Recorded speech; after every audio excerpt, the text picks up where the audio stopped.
अच्छा जी, आज मैं आपके साथ बहुत ही ज़बरदस्त होम रेमेडी शेयर करने वाली हूँ। बहुत ही सस्ती। क्या आपके दांतों से स्मेल आती है?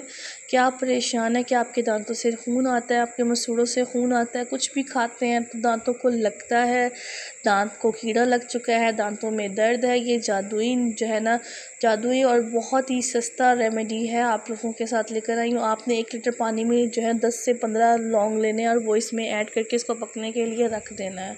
अच्छा, और लौंग में जो है ना एंटी बैक्टीरियल होता है, जो हमारे मुंह के जरासीम्स को ख़त्म करता है। लौंग के बहुत सारे फ़ायदे, एक फ़ायदा आप लोगों के साथ शेयर करी हूँ। इंशाल्लाह अगर वीडियो आपको अच्छी लगी तो आप लोगों के साथ और भी इसके फ़ायदे शेयर करूँगी। ये आपकी जो है ना सारी प्रॉब्लम्स, हम इसका माउथ वॉश बना कर रख लेंगे। हमने इसको सिर्फ कुल्ली करनी है दिन में 2 दफ़ा। आप यकीन माने 1 वीक में ही आपको ऐसा फ़ील होना स्टार्ट हो जाएगा कि आपके दांतों का दर्द ख़त्म हो गया है, दांतों से खून आना ख़त्म हो गया है और स्मेल आना ख़त्म हो गई है। आपके दांत मजबूत लग रहे हैं।